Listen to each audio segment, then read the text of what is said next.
മോനെ രംഗച്ചേട്ടൻ കാണിക്കുമെന്ന് പറഞ്ഞാൽ കാണിക്കും. അമ്പാൻ തുറസി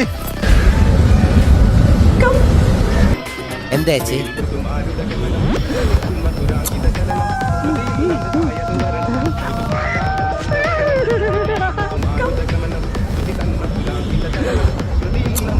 ചേച്ചി വേറെ മൂടില്ല.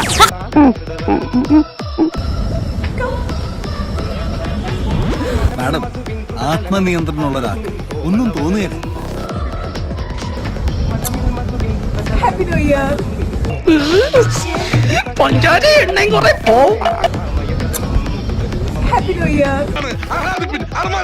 കേരള ഫയർഫോഴ്സിനും ഇവിടുത്തെ നാട്ടുകാർക്കും മണവാളാൻ സൽസിന്റെ പേരിലും എന്റെ വ്യക്തിപരമായ പേരിലും ഞാൻ നന്ദി രേഖപ്പെടുത്തിക്കൊള്ളുന്നു.